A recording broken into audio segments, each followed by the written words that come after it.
గణపతయే నమః.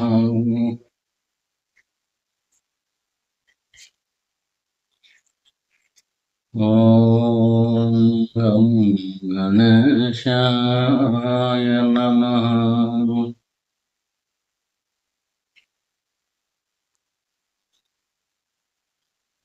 ఓం గం గజాననాయ నమః.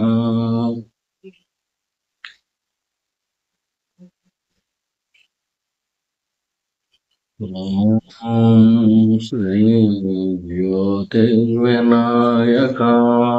నమః.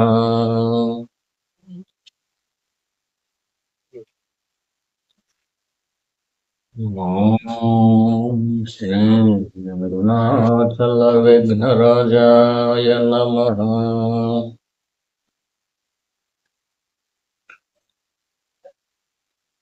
ఓం పీతకుచాంబా సమేత అరుణాచలేశ్వరాయ నమః.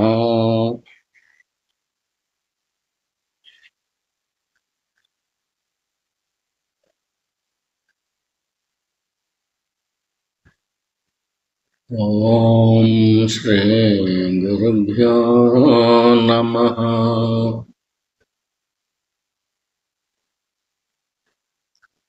ఓం శ్రీ నారాయణ పరమాత్మనే నమః.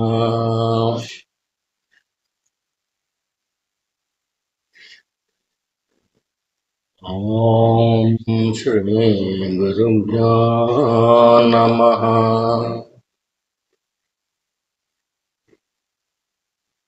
ఓం నమో భగవతే శ్రీరమణాయ.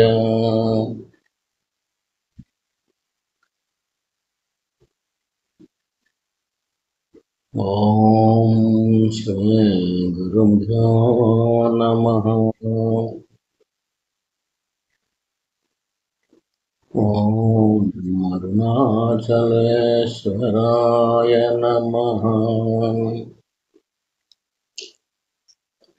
అరుణాచల శివ అరుణాచల శివ అరుణాచల శివ అరుణాచల అరుణాచల శివ అరుణాచల శివ అరుణాచల శివ అరుణాచల.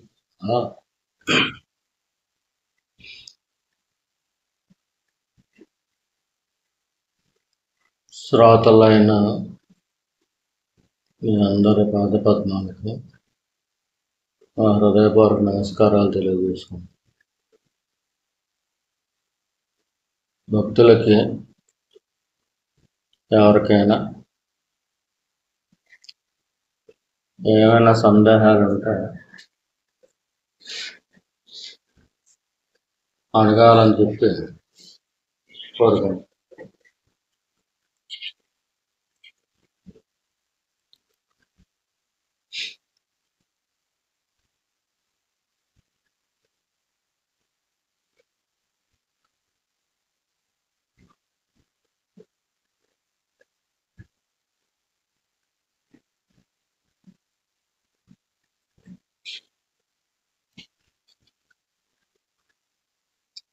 ఎవరో అడగటం లేదా?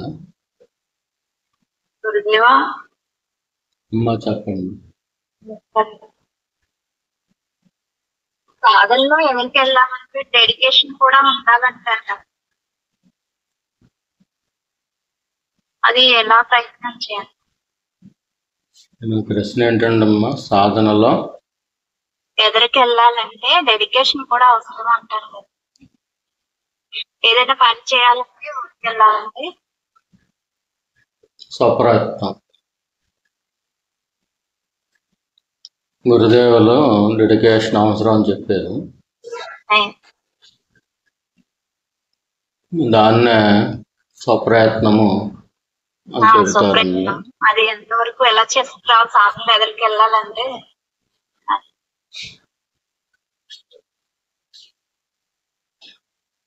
స్వప్రయత్నము, గురువు యొక్క అనుగ్రహము, కాల పరిపక్వము, ఈశ్వర కటాక్షము, ఈ 4 అంశాలు ఉంటాయండి. సిద్ధించాలంటే మోక్ష సాధకులకు ఈ 4 అంశాలు ఉంటాయని శాస్త్రంలో చెప్పబడి ఉంది అని మన గురుదేవులు చెప్పారు. దాంట్లో మొదటిది స్వప్రయత్నము, రెండవది గురువు యొక్క అనుగ్రహము, మూడవది కాల పరిపక్వము, నాలుగవది ఈశ్వర కటాక్షము. దీనిలో మొట్టమొదటిదే స్వప్రయత్నం.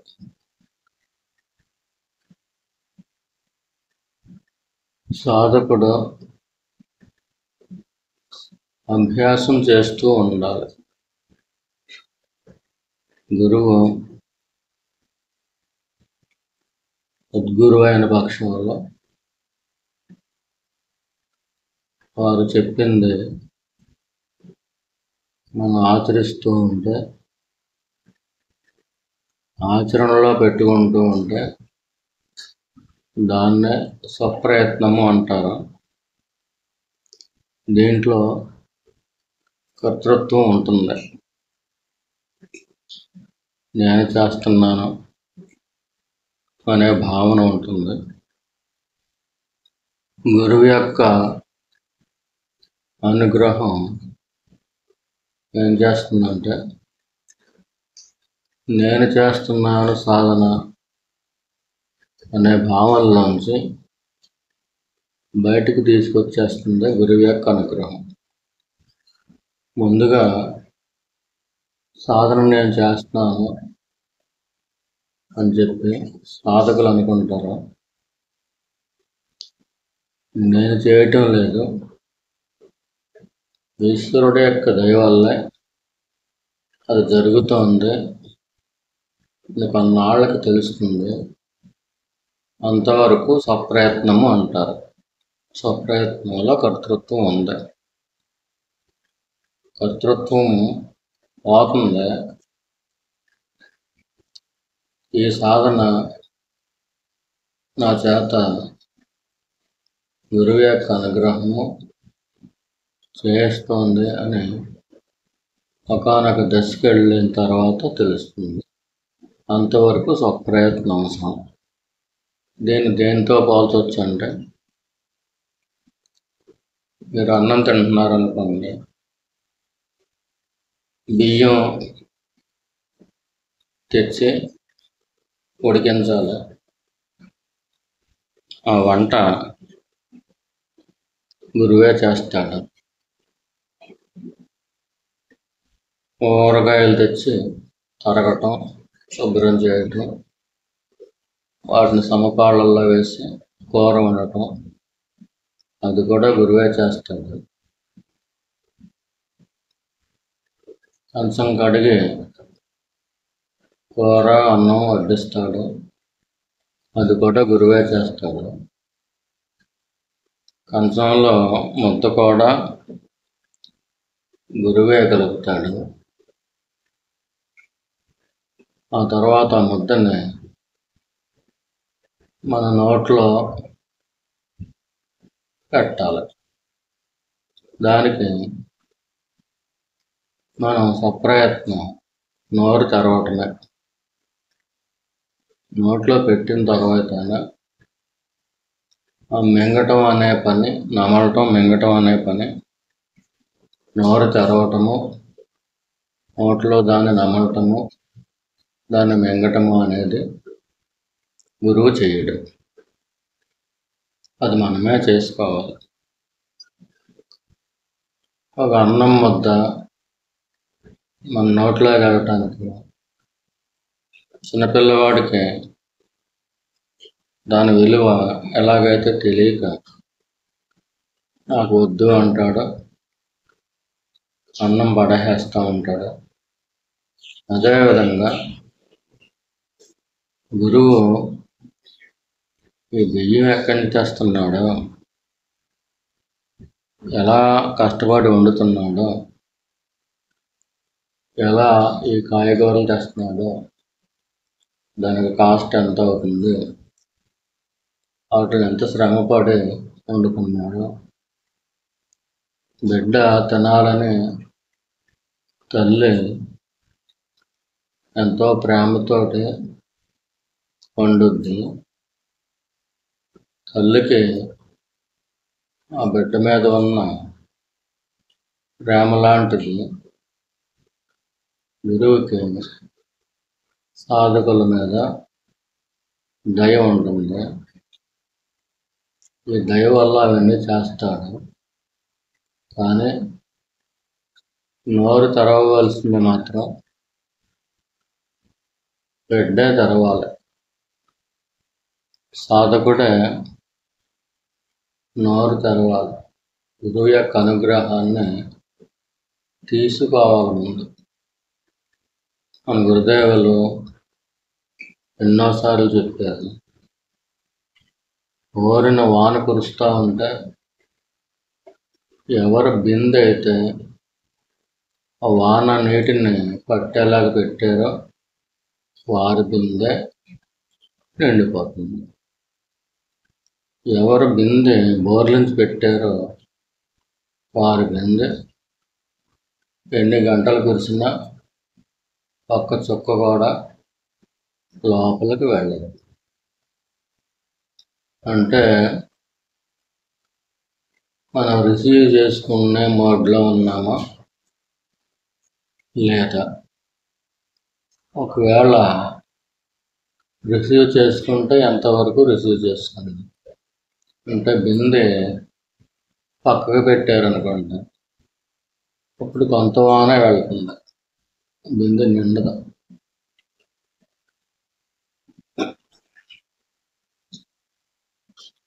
వర్షం కురిసినా కానీ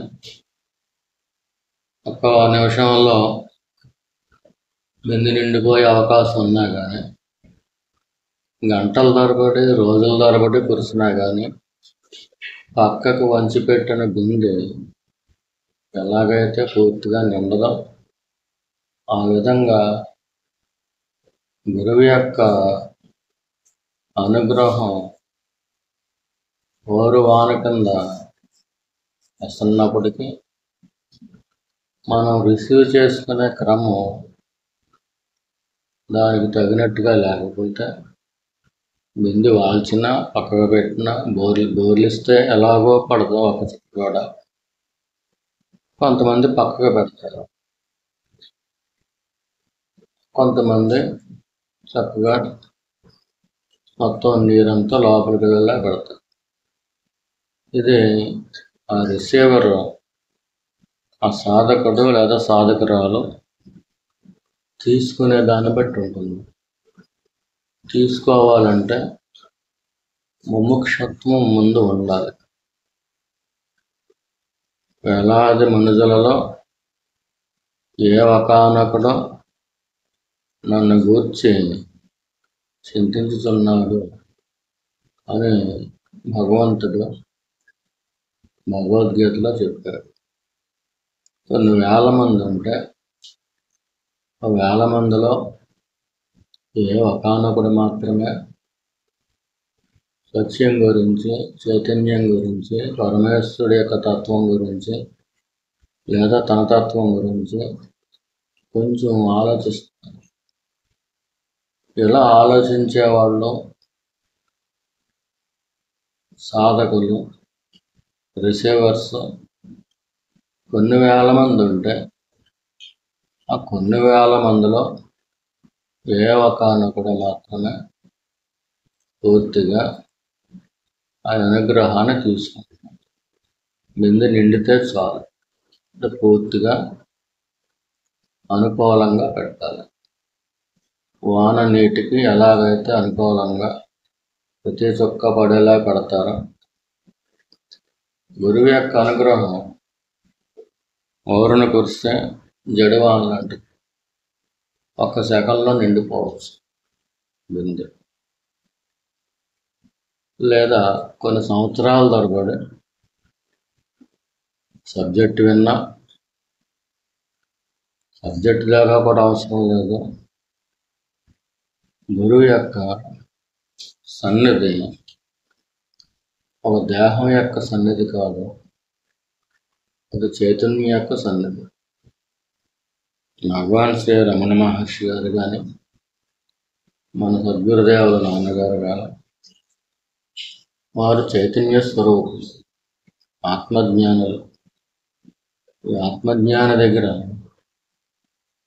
సబ్జెక్ట్ తర్వాత వినొచ్చు, ఒక అనుగ్రహం ఉంటుంది.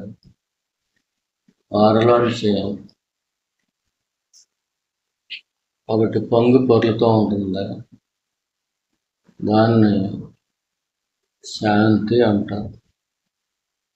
శాంతి ప్రవాహం గాఢమైన చిక్కటి మౌన ప్రవాహం వారి సన్నిధిలో ఎల్లడలా ఉంటుంది. కళ్ళు మూసేసుకుని గంటలు కట్టేసుకుని సూర్యుడు లేడు అనటం ఎటువంటిదో, ఒక సద్గురువుని దర్శించినప్పుడు ఒక మామూలు వ్యక్తిని కలిసి వచ్చేస్తే ఎలా ఉంటుందో అలాగే ఉంటే కనుక వారు కళ్ళకి గంటలు కట్టుకుని సూర్యుని చూస్తున్నట్టు లెక్క. నిజానికి సూర్యుడి వైపు కూడా ముఖం తిప్పలేదు. సూర్యుడిలోంచి వచ్చే కిరణాల వైపు కాకుండా కనీసం ఆ వెలుగు వైపు కూడా ముఖం తిప్పలేదు. ముఖం తిప్పకపోవడమే కాదు, కళ్ళకి గంతలు కట్టేసుకున్నారు. అంటే ఎవరైతే రిసీవింగ్ స్టేషన్ ఉంటుందో ఆ రిసీవర్ ముందు ముముక్షువులుగా ఉండాలి. అంటే మోక్షాన్ని మనం పొందాలి, జ్ఞానం అంటే ఏంటో తెలుసుకోవాలి అని ఎప్పటికి వస్తుంది? ఎన్నో జన్మల తరబడి అయిపోయిన తర్వాత ఎక్కడో చోట వెలికి తెలుస్తుంది. అందరూ కూడా దేవుడి తర్వాత సుఖం కోసమే చూస్తారు. అందరూ సుఖాన్వేషులే కానీ సత్యాన్వేషకులు, దైవాన్వేషులు కాదు. ఒకవేళ దైవారాధకులు అయినప్పటికీ కూడా వారు సుఖంగా ఉండాలనే దైవాన్ని ఆరాధిస్తారు తప్పించి సుఖాల కోసమే ఆ భగవంతుడిని భజిస్తారు తప్పించి నిజంగా భగవంతుడి మీద ప్రేమతో కాదు. అది సహజమే. ఎందుచేతనంటే భగవాన్ శ్రీ రమణ మహర్షుల వారు నిజమే చెప్పారు. ఏంటంటే అది ప్రతివారు కూడా సుఖం అన్వేషిస్తున్నారు, కానీ అది బయట విషయాల్లో ఉంది, ప్రపంచంలో ఉంది, అందంలో ఉంది, డబ్బులో ఉంది, అధికారంలో ఉంది, ఇలాగా అనుకుని బయటకు చూస్తున్నారు. కాబట్టి వారు విషయ వస్తువుల వైపు పరిగెడుతున్నారు. బయట లేనే లేదు సుఖం, ఉన్నట్టుగా అనిపిస్తుంది. అలాగా కొంతకాలం ఒక సుఖం అనుభవించటం, అది పేలవంగా ఉండటం కొంతకాలానికి, తర్వాత దీనికంటే ఇంకా గొప్ప సుఖం అనుకుందాం అనుకోవటం, మళ్ళీ దానికోసం కొన్ని సంవత్సరాలు కృషి చేయటం, మళ్ళీ దాన్ని ఆ సుఖాన్ని పొందటం, అది కూడా పూర్తిగా సంతృప్తి పరచట్లేదు, ఇంకా ఏదో ఉంది అని ఊరు ఊరు తిరుగుతూ ఉంటారు. ఈ ఊరు తిరుగుతే వచ్చేస్తూ ఉంటుంది, అనుకున్నంతకాలం తిరుగుతూనే ఉంటుంది. వారిని లోపలే ఉంది సుఖం అని ఎవరికి చెప్పక్కర్లేదు, వారికి ఎవరో చెప్పక్కర్లేదు. ఎందుచేతనంటే వాళ్ళు అలా డిసైడ్ అయిపోయారు. సుఖం బయట ఉంది అని డిసైడ్ అయిపోయారు. డిసైడ్ అయిపోయిన వారు ఒక 95% వరకు ఉంటారు, 97 వరకు కూడా ఉంటారు. నోటికి ఆ 3 వంతులైన ఎన్నో జన్మల పరంపర అయిన తర్వాత అప్పటికి వాళ్ళ మనసులో కొంచెం కనువిప్పు కలుగుతుంది. ఏదో అనుకుంటున్నాం మనం, ఈ లోకంలో ఉన్న సుఖం అది శాశ్వతంగా ఉండటం లేదు, దానితో మన దేహం కూడా శాశ్వతం కాదు. మన ఇంద్రియాలు పనిచేసినప్పుడు అది సుఖం అనిపిస్తుంది, ఇంద్రియాలు పనిచేయనప్పుడు ఇంకా ఇంద్రియాల పటుత్వం కావాలి, మళ్ళీ జన్మ కావాలని కోరుకుంటుంది. ఏదో ఉంది ఇక్కడ, మనం ఏదో మిస్ అవుతున్నాం అని ముందుగా విరక్తి వస్తుంది. ఆ విరక్తి వైరాగ్యం కాదు. ఎప్పుడైతే ఆ విరక్తికి సజ్జనుల యొక్క సహవాసం లేదా యోగుల యొక్క సహవాసం ఎంతో కొంత, వారు కూడా జీవితంలో ఏదో ఒక మంచి పని చేయటం, తనను తాను మర్చిపోయి అంటే త్యాగమైన జీవితం ఎప్పటికప్పుడు చేయటం, వీటి వల్ల పవిత్రత వస్తుంది. పవిత్రత రావటం మొదలుపెట్టిన తర్వాత అప్పుడు ఈ భౌతికమైన విషయాల్లో ఈ లోకంలో మనం ఏదో సంపాదించగలను, దాంట్లోకి నిజమైన సుఖం వస్తుంది అనుకుని రావటం లేదు అని కొంచెం కొంచెం తెలుస్తుంది. ఒకసారి తెలియదు, అది ఇంకా వాటి మీద ఉంటుంది. మనం జీవితాంతం కష్టపడి ఇంత డబ్బు కూడబెట్టాం కాబట్టి ఇవాళ నేను ధీమాగా ఉండగలుగుతున్నాను. నేను, నా సంసారం, నా కుటుంబీకులు హాయిగా ఉండటానికి కారణం నేను కష్టపడి అంత డబ్బు కూడబెట్టాను, సుఖంగానే ఇలా అనుకుంటూ ఉంటాను. ఈ లౌకికమైన జీవితం వైపు బయట చూపుతో చూస్తే అది కరెక్టే, వాళ్ళు అలా సాటిస్ఫై అవుతూ ఉంటారు.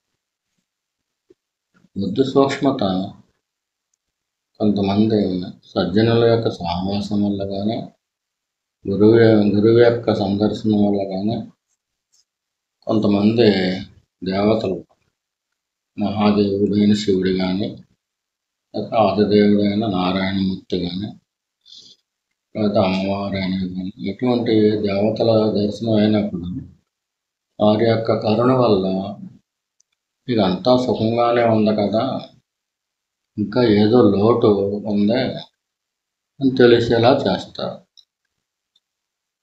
ఏంటో లోటు, మనకి జ్ఞానం లేదు, ఈ సుఖం శాశ్వతంగా అనుభవించలేకపోతున్నాను, దానికి తోడు నేను కూడా ఏదో రోజున పోతాను, పోయిన తర్వాత మళ్ళీ మామూలే పడతాను, ఆ తర్వాత మళ్ళీ కష్టపడి సంపాదిస్తాను, మళ్ళీ అప్పుడు కూడా కుటుంబం ఉంటుంది, వాళ్ళ కోసం మళ్ళీ కష్టపడతాను, ఇంత సంపాదించుకున్నాను కాబట్టి హ్యాపీగానే ఉన్నాను, ఇలా అనుకుంటాను. ఇది ఒక తెలివితేటలో బుద్ధి వస్తుంది, ఆ దేవతల యొక్క అనుగ్రహం. ఏదో కోరుకుంటా వెళ్తారు, కానీ ఆ దేవతలు కరుణించి బుద్ధిని కూడా ప్రేరేపిస్తారు. ఇంతకాలం కష్టపడ్డాము, లేదంటే ఇంకో రకంగా ఇస్తారు. ఏదో అనారోగ్యం రావడం, ఈ డబ్బంతా నా అనారోగ్యానికే ఖర్చు అయిపోతుంది, ఎలాగా ఇంతకాలం కష్టపడిందంతా ఇప్పుడు ఖర్చు అయిపోతుంది అని బాధ. తన వాళ్ళకి ఏం మిగల్చకుండా వెళ్ళిపోతున్నాను. ఇటువంటి సంఘటనలు గట్టా కొన్ని జరుగుతూ ఉంటాయి. ఈ సంఘటనలన్నీ కూడా ఈశ్వరుడి యొక్క కరుణే. ప్రతి కష్టము కూడా సజ్జనులైన వారికి ఈశ్వరుడి యొక్క కరుణలోంచే వస్తుంది.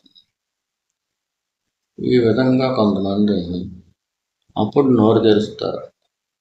అమ్మ ముద్ద పెడితే నోరు తెరవరు. అమ్మ ఏం చేస్తుంది, బలవంతంగా నోట్లో పెట్టేస్తే వాడు ఊసేస్తాడు. అందుచేత శాస్త్రం కూడా, అది భగవద్గీత కావచ్చు, లేకపోతే రమణ భగవానులు చెప్పింది కావచ్చు, లేదా సద్గురుదేవులు చెప్పింది కావచ్చు, ఇలా ఆత్మజ్ఞానులైన వారు, మహర్షులైన వారు చెప్పింది ఎవరికి పడితే వాళ్ళకి చెప్పకూడదని కూడా చెప్పదు.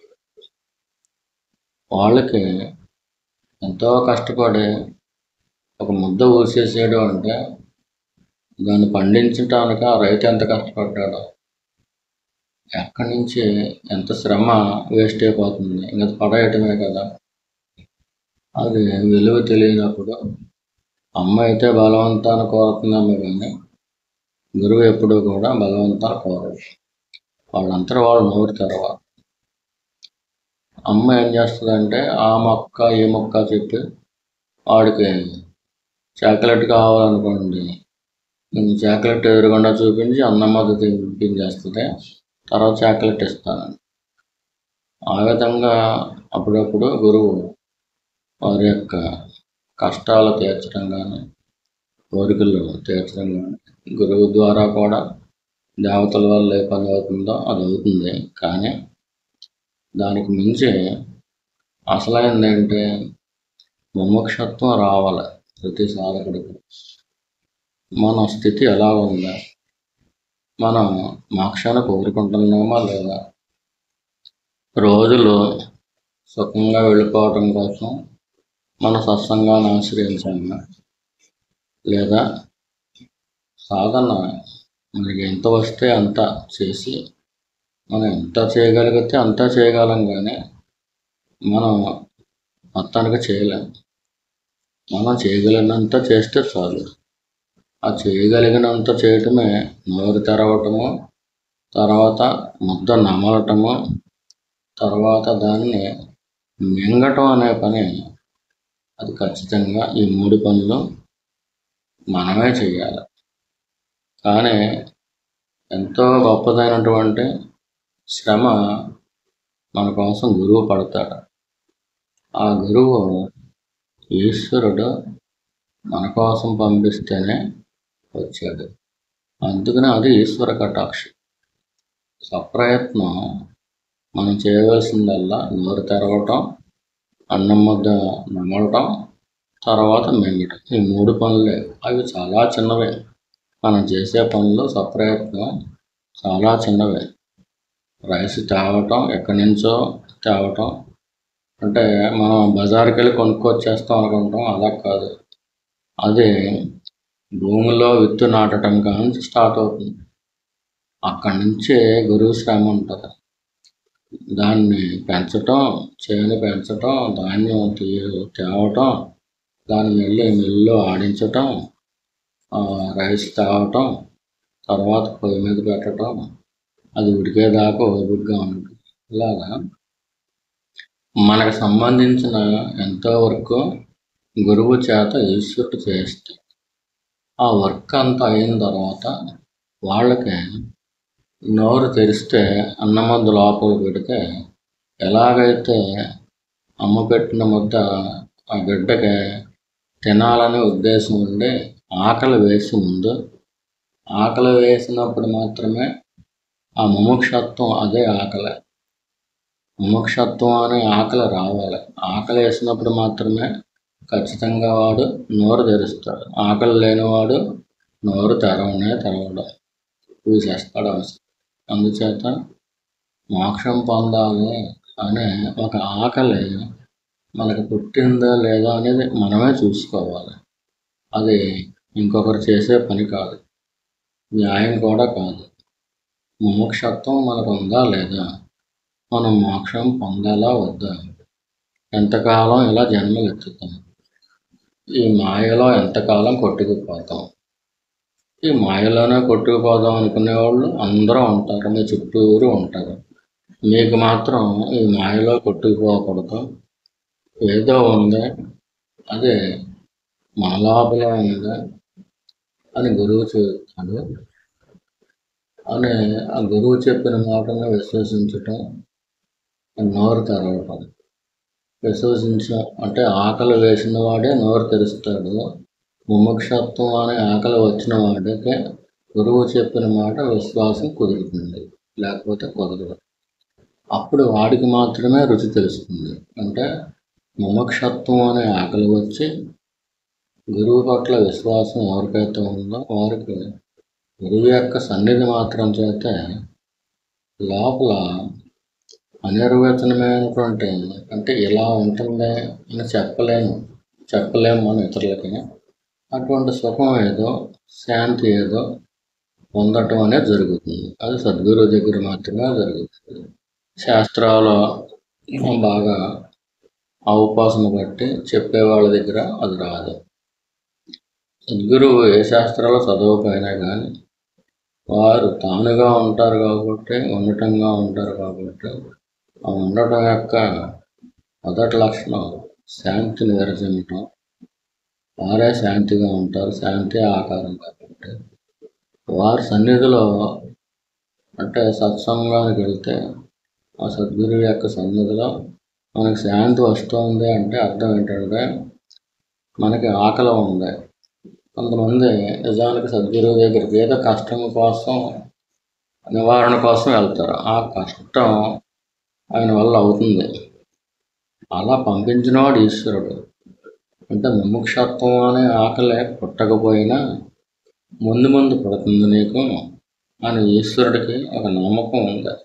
ఈ జీవుడు ఇలా పుట్టి చచ్చి ఇలా ఎన్నో పడుతున్నాడు. వీడికి కొంచెం మన ఈ నిజమైన శాంతి అంటే ఏంటి, ఎంతకాలం చూస్తాడు, ఎన్ని వేల జన్మలు ఎత్తాడు, ఎన్ని లక్షల తప్పులు చేశాడు, ఎలా జారిపోయాడు చూసి ఆ పరమేశ్వరుడు యొక్క కరుణ వల్ల వాడికి ముందు ముముక్షత్వం పుట్టకపోయినా ఏదో కష్టం అనే వంపు కొద్దీ గురువుని సమీపించినా కానీ, అది కుటుంబ కష్టం అవ్వచ్చు, సామాజిక కష్టం అవ్వచ్చు, లేకపోతే రకరకాల వ్యవహారాల్లో ఉండే కష్టం కావచ్చు, ఆర్థికంగా కావచ్చు, ఏదైనా కావచ్చు. ఆ కష్టం గురువు సన్నిధిలో వెళ్ళిన తర్వాత పోతుంది.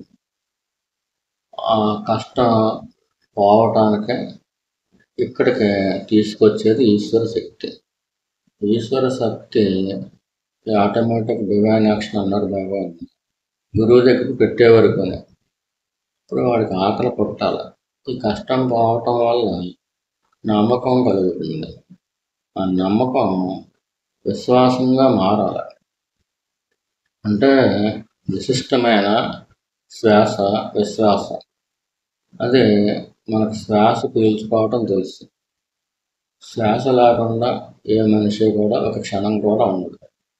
లోపల ఈ శ్వాస ఎలాగైతే మనం భౌతికంగా పీల్చుకుంటున్నామో అదేవిధంగా శ్వాసని మన దేహంలోంచి విడదీయాలి. అదేవిధంగా మన మనసులోంచి విడదీయలేనంత ఒకటి ఏర్పడుతుంది, ఒక నమ్మకం బలీయంగా ఏర్పడుతుంది. దాన్నే విశ్వాసము అంటారు. అంత బలీయంగా ఏర్పడుతుంది. ఒక సద్గురువు పట్ల వాళ్ళు వెళ్ళి కూర్చోవటం వల్ల శాంతి పొందటం కానీ, లేదా వాళ్ళ కష్టాలు తీరటం కానీ ఈశ్వరుడు మనల్ని ఈ గురువుకి ఇచ్చాడు, ఈ గూటికి చేర్చాడు. గూటి చేరుకున్న తర్వాత మన కష్టాలన్నీ ఒకటి పోతున్నాయి అని ముందుగా నమ్మకం కలిగించి అది విశ్వాసంగా మారుస్తాడు. అంటే విశిష్టమైన శ్వాస. అది ఈ ప్రాణానికి ఎలాగైతే శ్వాస అవసరమో భక్తి పెంపొందడానికి, ఆర్తి పెంపొందడానికి ఈ విశ్వాసం అంత అవసరం. అది ఎన్నో ఘనకార్యాలు చేసేస్తుంది. విశ్వాసం అంటే ఏంటంటే ఈ బిందెని వర్షం నీటికి ఎటువైపు వస్తుందో పైనుంచి పడుతుంది అనుకోండి, వర్షపు నీళ్ళు నెట్ట నిలువుగా పెట్టడం. అంటే ఒక్క చుక్క కూడా బయటకు వెళ్లకుండా దాంట్లో అన్ని వర్ష బిందువులు పడేలాగా. ఈ విశ్వాసం తక్కువగా ఉంటే అడ్డంగా పెట్టవచ్చు, ఏటవాలుగా పెట్టవచ్చు. అప్పుడు కొంచెమే నిండుద్ది. విశ్వాసం ఎవరికైతే తక్కువగా ఉంటుందో వారికి అన్ని అనుభూతులు రావు. అలాగే ఈ వాళ్ళ బిందు వెంటనే నిండటం కూడా కష్టం. భగవాన్ చెప్పేవారు, నాన్నగారు కూడా చాలాసార్లు అన్నారు, ఈ తడిసిపోయిన కట్టెలు ఉంటాయి, వాటికి ఎన్ని అగ్గిపెట్టెలు అయిపోయినా కానీ అంటుకోవు, అగ్గిపుల్లలు వేస్ట్ అయిపోతాయి కట్టించి. ముందుగా వాటిని ఎండలో పడేయాలి. కొన్ని నెలల పాటు ఎండలో పడేస్తేనే కానీ అవి ఎండవు. ఈ ఎండిన తర్వాత బాగా ఏగిన తర్వాత అప్పుడు ఒకే ఒక్క అగ్గిపుల్ల సరిపోతుంది అని చెప్పి ఈశ్వరుడు ఏం చేస్తాడంటే ఈ పచ్చికట్టుల్ని గురువు దగ్గరికి పెట్టడం. అక్కడ పెట్టినా కానీ మళ్ళీ తీసి ఎండేస్తాం. అటువంటి జరుగుతూ ఉంది. మన అనుభవాలు ఎంతోమందిని అలా చూస్తూ ఉంటాం. ఎందువల్ల అంటే వారికి కూడా విశ్వాసం పుట్టాలి, అంటే ఆకలి పుట్టాలి. విశ్వాసము ఆకలి. బయట నుంచేమో అంటే రుచి ఎప్పుడు వస్తుంది, అన్నం మనకు అమ్మ విషం పెట్టేసిందేమో అని ఒక భ్రమలో ఉన్నాడు అనుకోండి, అది నిజంగా తీయగా ఉన్నా కానీ ఒక భ్రాంతిలో పడతాడు. మనం విషం తిన్నామేమో, అది తీయగా ఉంది, తీపి విషయం మనకు అనారోగ్యం చేస్తుందేమో అనేది ఆ బిడ్డ ఎలాగైతే భావిస్తాడో అటువంటిది అవిశ్వాసం ఉంటుంది. లోపల మాత్రం మోక్షత్వం అనే ఆకలి ఖచ్చితంగా పుట్టాలి. అది మనకి ఎలా పుట్టాలి, ఏ విధంగా పుట్టాలి, ఎటువంటి పరిస్థితులు క్రియేట్ చేస్తే పుడుతుంది అన్నది ఈశ్వరుడు చూసుకుంటాడు. అది ఈశ్వరుడు చేసే పని.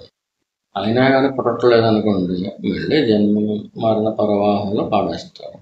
అలా పాడేసిన తర్వాత మళ్ళీ కొంతకాలానికి మళ్ళీ ఒక సజ్జన సహవాసాన్ని, ఒక సద్గోష్ఠాన్ని, సత్సంగాన్ని, సద్గురువుని, మళ్ళీ సాధనని ఇవన్నీ మొదలవుతాయి. ముందుగా మనం చేసే పని సప్రయత్నము, అది కర్తృత్వం ఉంటుంది, దాంట్లో ఉండాలి కూడా, లేకుండా పోదాం. మనం చేసే పనుల్లో ఏంటంటే నోరు తెరవటం, దానికేమో ఆకలి పుట్టాలి, రుచి తెలియాలి. రుచి ఎప్పుడు తెలుస్తుంది, ఆకలి పుడితేనే తెలుస్తుంది. ఆకలి పుట్టినా కానీ ఏదైనా జబ్బు ఉందనుకోండి, జ్వరం ఉందనుకోండి, ఆకలేస్తూ ఉంటుంది, కానీ నోట్లో పెడితే తీయగా ఉన్నది కూడా చేదుగా అనిపిస్తుంది, వెగటుగా ఉంటుంది. అంటే గురువు దగ్గర వెదజల్లే శాంతి వాళ్ళకి అశాంతి ఉంటుంది, అశాంతి అనిపిస్తుంది. అంటే రామకృష్ణుల వారు ఎప్పుడో చెప్పారు, బంగారం బౌల్లో ఈ పేడ పూరికలు పెడితే అవి ఉండలేమంటండి. అవి ఉండలేక నా పేడ ఎక్కడుందో నా వాసన కోసం వెళ్ళిపోతూ ఉంటాడు. అలాగా సాధారణంగా ఈశ్వరుడు అటువంటి వాళ్ళని పెట్టడు. బంగారం బౌల్లో మనమే పెట్టాం పేడ పూరికల్ని, దాంట్లో ఏది పెట్టాలో అదే పెడతాం. మనకైనా తెలివితేటలు ఉన్నప్పుడు ఈశ్వరుడికి ఎందుకు. కానీ ఆ కాలం బట్టి వాళ్ళ పూర్వజన్మల్లో అనుకోకుండా చేసిన ఏవో త్యాగాలను బట్టి కూడా ఒక్కొక్కసారి సద్గురు దర్శనం అవుతుంది, సత్సంగం ఉంటుంది. ఆ పూర్వజన్మ పుణ్య పరిపాకం అనుకోకుండా జన్మలో ఒకసారైనా వాళ్ళ నాన్నగారిని చూడటమో లేకపోతే మీటింగ్ ఉండటం అది జరుగుతుంది. కానీ వాళ్ళకేమో రుచించదు అసలు. ఎప్పుడు వెళ్ళిపోతామా అనిపిస్తూ ఉంటారు. అటువంటి వాళ్ళు కూడా ఉంటారు. వాళ్ళ తర్వాత కాలంలో మళ్ళీ ఈశ్వరుడు చేత తయారు చేయబడిన తర్వాత అప్పుడు సద్గురు దగ్గర దానికి చాలా టైం పడుతుంది. అంటే ఎన్నో జన్మలు కూడా పడుతుంది. ముందుగా మనం చేయవలసిన పని అంటే నోరు తెరవటం, తర్వాత ముద్ద నమలటం, తర్వాత మన గొంతుతోటే మనమే సొంతంగా మింగాలి. గురువు మింగినా కానీ మనకు లోపల దిగదు. అక్కడ గురువు చేసే పని ఏమి ఉండదు. మన నోట్ల ముద్దను మనమే నమలాలి, అనగా మనమే మన నోరు తెరవాలి. గురువు బలవంతంగా ఎక్కడైనా తెరిచేయడానుకోండి మనం ఊసేస్తాం, లేకపోతే గురువునే కరిచేస్తాం. అంచేత అటువంటి వాళ్ళ జోలికి కూడా గురువు వెళ్ళడం.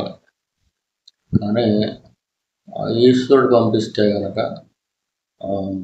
వీళ్ళు నోరు తెరవట్లేదు కదా, పోనీ నోట్లో ఈ ముద్ద పెట్టిన తర్వాత దాని రుచి చూసి ఆ రుచిని బట్టి అంటే పిల్లవాడు అంటాడు కదా, నాకు వద్దు బాగోదు అంటాడు కదా. ఒకసారి నోట్లో పెట్టుకుని చూడు, బాగుంటే తిను, లేకపోతే ఊసే అని అమ్మ అంటుంది కదా. ఆ విధంగా కొంతమంది నోట్లో పెట్టిన తర్వాత రుచి తెలిసి అప్పుడు నవ్వుతాడు, అప్పుడు తర్వాత ఆటోమేటిక్గా మింగుతాడు. అందుచేత ముందు చెబుతుందా, ముందు అసలు తిని చూడు, బాగుంటేనే తిను, ఎంత బాగుంది అని ఎలాగైతే వివరిస్తుందో అలా ఒక్కొక్కసారి ఒప్పించి అమ్మ ఎలాగైతే పెడుతుందో అలాగే ఒక్కొక్కసారి గురువు కూడా ఒప్పించి తన అనుగ్రహాన్ని సాధకుడికి కానీ సాధకురాలకు కానీ ఇవ్వటం జరుగుతుంది. ఎందుచేతనంటే ఏ గూటి పక్షి ఆ గూటికే వెళ్తుంది. మన దగ్గరికి ఎవరు వస్తారో ఈశ్వరుడు పంపిస్తేనే వస్తారు, లేకపోతే రాదు. ఇవాళ కాకపోతే రేపొద్దుటికైనా వాళ్ళు, అంటే ఈ జన్మ కాకపోతే ఇంకో జన్మలో అయినా జ్ఞానం కూడా భగవాన్ మార్గం, జ్ఞాన మార్గాన్ని సూట్ అయ్యారనుకోండి, వాళ్ళు ఆ తర్వాత జన్మల్లో అయినా సరే ఇంకో సద్గురువుని ఆశ్రయించవలసి వస్తుంది. ఈ లోపు ఏంటంటే జన్మ మరణ ప్రవాహంలో పడి కష్టాలు, సుఖాలు, నష్టాలు, రోగాలు ఇవన్నీ కూడా అనుభవించవలసి వస్తుంది. దానికి ఈశ్వరుడు కంగారు పడ్డా, గురువు కంగారు పడ్డా చెప్పి చూస్తాడు, బాగుంటే తిను, ఒకసారి నోరు తెరు అంటాడు. ఆ తర్వాత నమలటం మింగటం కూడా ఆడ చేతిలోనే ఉంది. మనం ఎంత పని చేసినా కానీ స్వప్రయత్నం ద్వారా, అభ్యాసం ద్వారా సాధకులైన వారు ఈ 3 చిన్న పనులు మాత్రమే చేయగలరు. అది వారు మాత్రమే చేయాలి. అది అన్నమాట సప్రయత్నం అంటే. దానికి డెడికేషన్ ఉండాలి అన్నారు. అంటే అంకితభావం ఉండాలి. డెడికేషన్ అంటే ఏంటి? అంకితభావం. అంకితభావం ఈ సప్రయత్నానికి ఎందుకు ఉండాలి?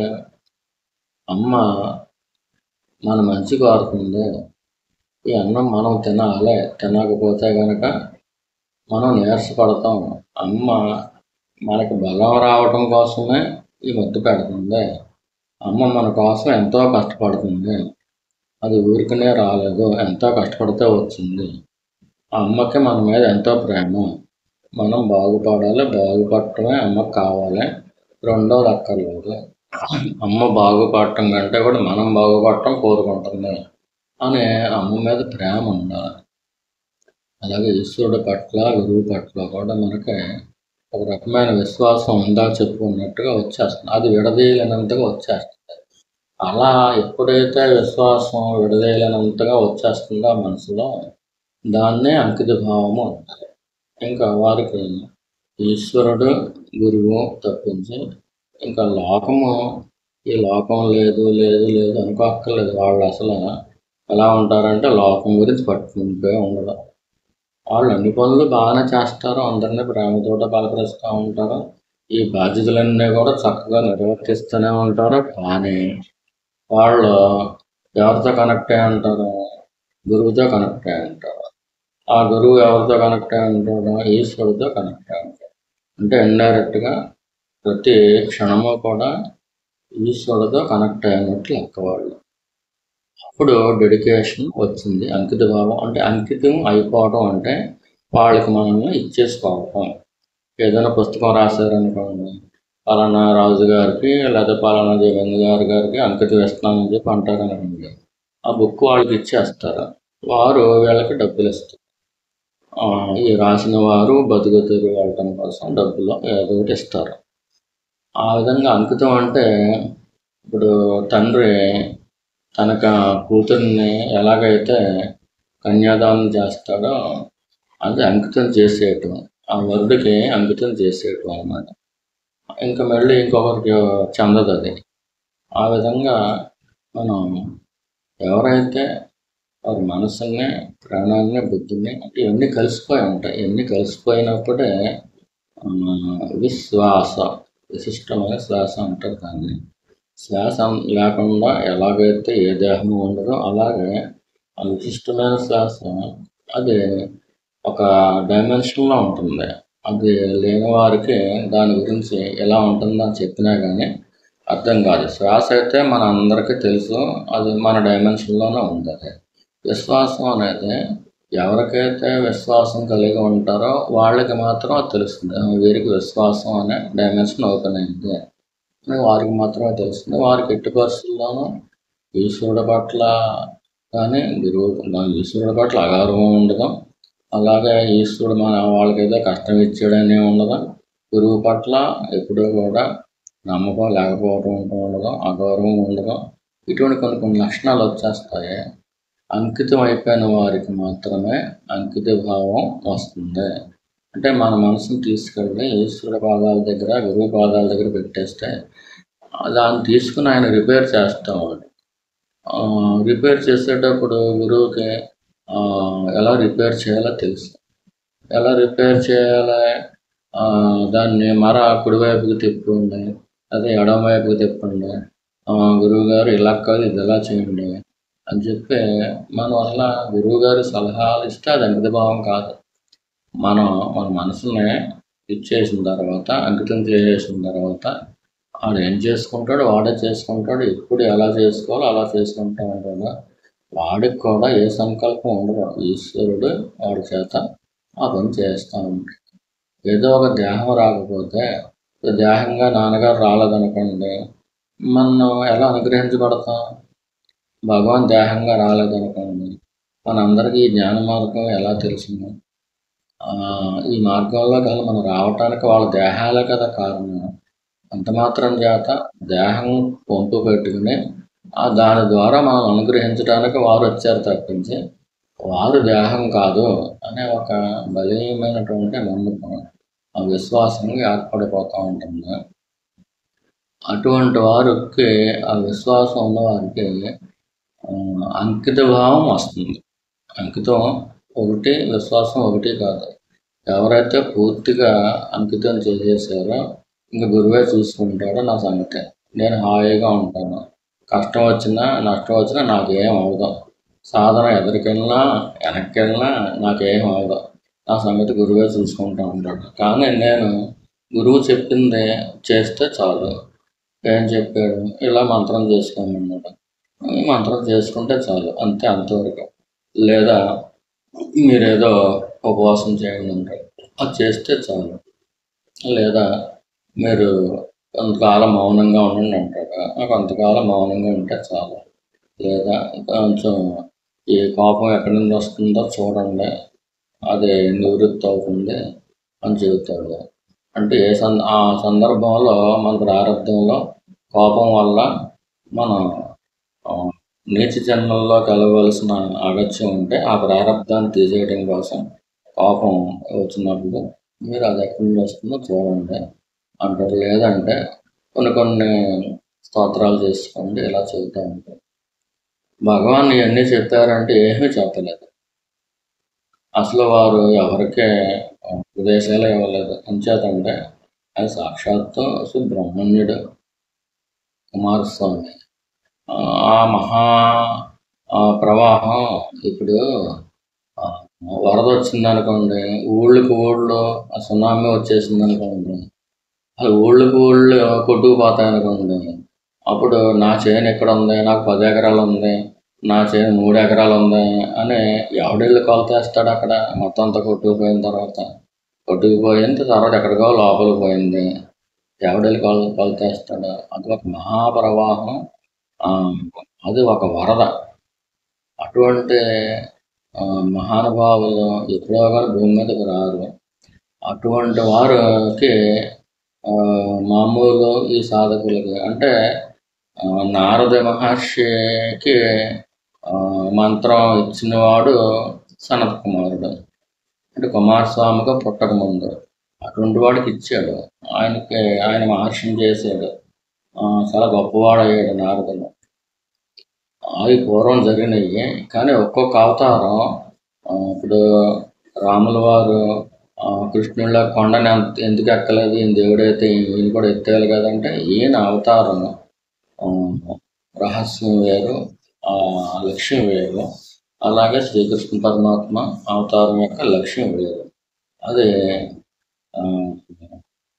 దైవ రహస్యాలు తప్పించి ఆ రహస్యాలు మనం తెలుసుకుందాం అని అనుకుంటే అప్పుడు ఏం చేస్తుందంటే మన బుద్ధి ఇప్పుడు ఎదురకుండా ఉందండి, నిజంగా ఆకలి ఉన్నవాడైతే తినేస్తాడు. నాకు ఇది కాదు అది పెట్టు, అది కాదు ఇది పెట్టు అని ప్రతిదీ కొంచెం కొంచెం పెట్టించింది, ఇది బాగోలేదు అది బాగోలేదు వదిలేస్తూ ఉంటే ఏంటి వాడికి ఆకలి పుట్టలేదని. అంతేగాని అలా ఆకలి పుట్టినాడు అది వద్దు ఇది వద్దు అంటూ ఉంటాడు. అక్కడ ఆ బుద్ధి వాడిని పాడు చేస్తుంది. నిజానికి పాడు చేయటం కూడా ఏమీ లేదు అక్కడ. వాడికి నిజంగా ఆకలి పుట్టలేదు, నిజమైన ఆకలి పుట్టలేదు. ఇంకా ఎవరికైతే నిజమైన ఆకలి పడుతుందో వారు తొందరగా ధరించడానికి అవకాశం ఉంది. ఆకలి కొంచెం పుట్టినట్టుగా కనిపిస్తుంది. బుద్ధి యొక్క తర్కం మనసు యొక్క విచలత్వాన్ని చలనాన్ని ఎప్పటికీ నిరోధించలేదు. బుద్ధికి ఆసక్తి లేదు. బుద్ధి వేరు చేస్తుంది, విచక్షణ ఇస్తుంది. ఇది ఎలా వెళ్తే మంచి, ఎలా వెళ్తే చెడ్డ అని చెబుతుంది. కానీ మరి రావణాసుల వారికి బుద్ధి లేదా? ఉంది. దుర్యోధనుల వారికి బుద్ధి లేదా? ఉంది. అంటే మనస్సు యొక్క ప్రభావానికి లోనైపోయి ఉంది వాళ్ళ బుద్ధి. సాధారణంగా ఎవరికైనా అలాగే ఉంటుంది. ఈ మనసు చెప్పిందాన్నే కరెక్ట్ అని కూడా చెప్పేస్తూ ఉంటుంది బుద్ధి. అంటే అది సద్బుద్ధి కాదు, అది దుర్బుద్ధి. ఆ పాడైపోయే వాళ్ళకి ఆ దుర్బుద్ధినే నిజమైన బుద్ధి. ఇది మనం ఎలా వెళ్ళాలి అని అనుకుంటూ ఉంటారు. బాగుపడే వారికి ఆ పరమేశ్వరుణ్ణి అర్చించడం వల్ల సద్బుద్ధిని ఇస్తాడు ఆయన. సద్బుద్ధిని ఇచ్చేది కూడా పరమేశ్వరుడే. ఓ పరమేశ్వర, నాకు సద్బుద్ధినివి, నేను ఎలా బాగుపడాలి అనేది నువ్వు దారి చూపించకపోతే నాకు ఇంకెవరు చూపిస్తారో అని చెప్పి ఈశ్వరుని అటువంటి కొంతమంది కోరుకుంటూ ఉంటారు. వారి కోరికని ఖచ్చితంగా ఆయన దయామయుడు కాబట్టి సద్బుద్ధిని ఇస్తాడు, బుద్ధి సూక్ష్మతని ఇస్తాడు. దాన్ని ఉపయోగించుకుని ఏ పని చేయాలి అంటే మనసు వ్యతిరేకించినా కానీ మనస మనం బాగుపడాలి అని మంచిగా నచ్చజెప్పుకుని మనసుని మిత్రుడి కింద చేసుకోవడానికి చాలా టైం పడుతుంది. కొన్ని నెలల్లో సంవత్సరాలు కూడా పడుతుంది. మిత్రుడిగా చేసుకుని ఆ మనస్సును ఉపయోగించుకుని వాడు బాగుపడుతూ ఉంటాడు. మీరు అడిగిన ప్రశ్న స్వప్రయత్నానికి డెడికేషన్ అంటే అంకిత భావం ఉండాలి అంటే ఖచ్చితంగా ఉండాలి. అంకితం చేయాలి, వారికి ఇచ్చేయాలి. పరమేశ్వరుడికే లేకపోతే మీరు నమ్మిన దైవానికి కానీ మీరు నమ్మిన గురువునికి కానీ మీకంటూ మనసు ఉంచుకోకూడదు. సాధన చేస్తున్నప్పటికీ కూడా మనసు గురువు పాదాల దగ్గర లేదా పరమేశ్వర పాదాల దగ్గర పెట్టేసి ఇంకా దాని వైపు చూడకూడదు. మనసు చెప్పేది వినకూడదు అని అర్థం. మనసు ఏదో చెబుతూ ఉంటుంది, అలా చెయ్యి ఎలా చేయని చెబుతూ ఉంటుంది, అది వినకూడదు. మీకు గైడెన్స్ అవసరం వచ్చినప్పుడు గురువుని ప్రార్థించవచ్చు లేదా పరమేశ్వరుని ప్రార్థించవచ్చు. ఇప్పుడు కూడా ఇది ఎంతవరకు సత్యమో, నాకు ఎలా వచ్చింది గైడెన్స్ అని సాటి భక్తులను అడగవచ్చు, సజ్జనులను అడగవచ్చు, లేకపోతే గురువుని అవకాశం ఉంటే గురువుని కూడా అడగవచ్చు. గురువు పరిస్థితి ఎలా ఉంటే ఏంటి చూసి అడగమని చెప్పి కూడా శాస్త్రం చెప్తుంది. డెడికేషన్ అవసరమేనండి. ఆ ప్రశ్న ఏంటంటే ఇంకొకసారి చెప్పండి అమ్మ మీరు.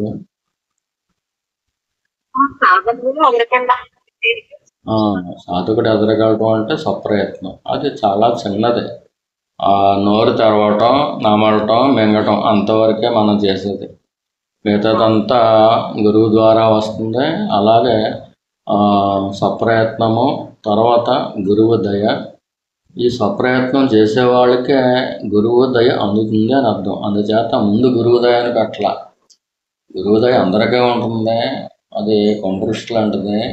కానీ ముందు ఎందుకు పెట్టారంటే స్వప్రయత్నం అని. ఎవరైతే స్వప్రయత్నం చేస్తారో అంకిత భావంతో డెడికేషన్ అవసరం. అంకితం చేసేయటం అనేది స్వప్రయత్నంలో ఉంది.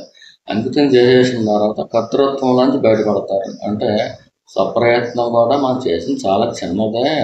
మనకు వచ్చిన దాంతో పోల్చుకుంటే మనం చేసింది చాలా చిన్నదే. ఈ పాటి చిన్న పనికే ఇంత గొప్ప దివ్యమైనటువంటి శాంతిని మనం అనుభవించడం ఏంటి, మన లైఫ్ ఇంతలా టర్న్ అయిపోవడం ఏంటి. ఒకవేళ సత్సంగం కానీ సద్గోష్ఠి కానీ సద్గురువు కానీ దొరకకపోతే మన జీవితం ఎలా ఉండను. మిగతా వాళ్ళు మన వాళ్ళు ఎలాగ ఉన్నారు, గురువు దగ్గరికి వెళ్ళని వాళ్ళు, సత్సంగంలోకి వెళ్ళని వాళ్ళు ఎలా ఉన్నారు, వాళ్ళలాగా నేను ఉంది కదా అని చెప్పి ఒక్కొక్కసారి బేరే చేసుకుంటే అప్పుడు తెలుస్తుంది అనమాట మనం ఎంత సుఖంగా ఉన్నాం. ఎటువంటి కష్ట నష్టాలు వచ్చినా కానీ అసలు ఏం అనిపించట్లేదు, మనకి హ్యాపీగా శాంతిగా ఉంటున్నాం. ఎలా చేసింది గురువు యొక్క దయ అని. ముందు సప్రయత్నం ఎవరైతే చేస్తారో వాళ్ళు అంటే బిందె నిటారుగా పెట్టినప్పుడు వర్షపు చుక్కలో నిండించేస్తే బిందెని గురువు దయ అంతవరకు వస్తుంది. అంటే మన బిందె నిండితే సరిపోతుంది. సప్రయత్నము, గురువు యొక్క దయ. మూడోది అంటే కాలం పరిపక్వం అవ్వాలి, అప్పటికప్పుడు అయిపోవాలి. ఒక మామిడి టెంకను నాటితే మన్నాడే మామిడి చెట్టుకి కాయ కాసేసి అనేది జరగదు.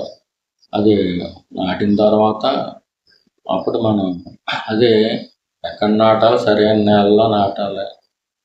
అలా నాటిన తర్వాత దాన్ని రోజు చూసుకుంటూ ఉండాలి, సంరక్షించుకుంటూ ఉంటే అంతకాలానికి ఎదిగి పెద్దదైన తర్వాత అప్పుడు ఖచ్చితంగా మామిడికాయలు ఇస్తుంది. అది ఒక భౌతికమైన వస్తువు, దీనికే ఇంతకాలం పట్టినప్పుడు మరి ఆధ్యాత్మికమైనది దానికి కూడా కాలం పడుతుంది. ఆ కాలం అనేది పూర్వజన్మల్లో మనం చేసుకున్న సాధనకే ఈ కాల పరిపక్వానికి సంబంధం ఉంటుంది. కొంతమంది పూర్వజన్మల్లోనే సాధనలన్నీ పూర్తయిపోతే వాళ్ళకి తక్కువ కాలం పడుతుంది.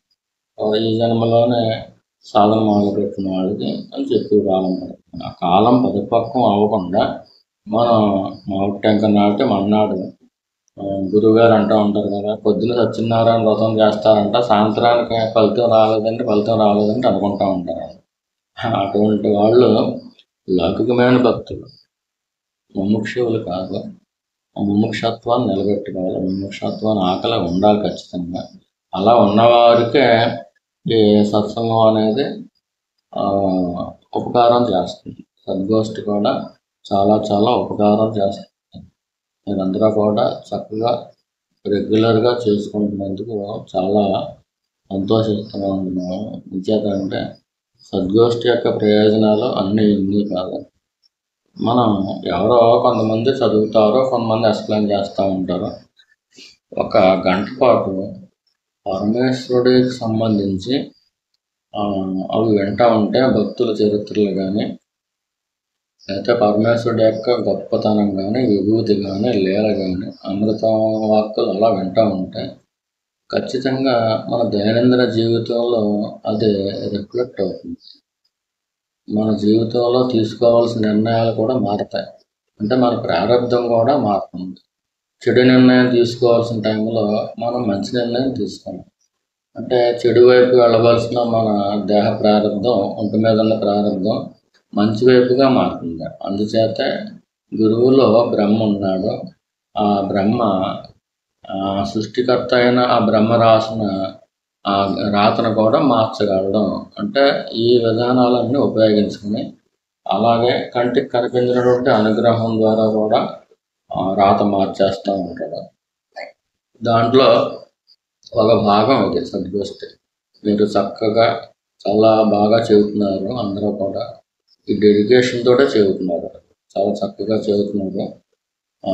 శంకరాచార్యుల వారు చెప్పినట్టుగా ఒక తల్లికి ఒక 2-3 బిడ్డలు ఉన్నారనుకోండి, ఆ బిడ్డల మీద ఎంత ప్రేమ ఉంటుందో అటువంటి ప్రేమతోటి ఈ మనం సబ్జెక్ట్ చెప్పాలి.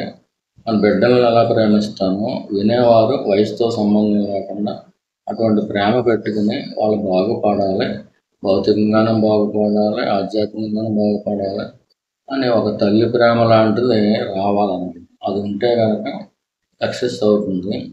రెండవది ఏంటంటే తనకు అనుభవంలో ఉన్నది చెప్పాలి. ఇప్పుడు స్టోరీస్ చదువుతారనుకుంటే దానికి అనుభవం అవసరం లేదు, కానీ ఎక్కడైనా వారి అనుభవం కూడా జోడిస్తే బాగుంటుంది అనుకుంటే అలా జోడించవచ్చు. అలా చాలా బాగా ఉంది. ఒక గంటను మీరు సద్వినియోగం చేసుకోవడం వల్ల 2 to 3 సద్వినియోగం చేసుకుంటారనుకోండి, ఇది వింటారనుకోండి, కొంతమంది వినకపోతే వాళ్ళకే నష్టం. దానికి ఎవరో బాధ్యులు కాదు. అంటే కొంతమంది ఆన్ చేస్తారో కానీ ఏదో పని చూసుకుంటూ ఉంటారు. ఏదో పని అంటే అర్జెంట్ అయితే తప్పదు, కానీ వినటం అనేది ఎవరు చదువుతున్నారో ఏమి చదువుతున్నారో అని పక్కన పెట్టండి.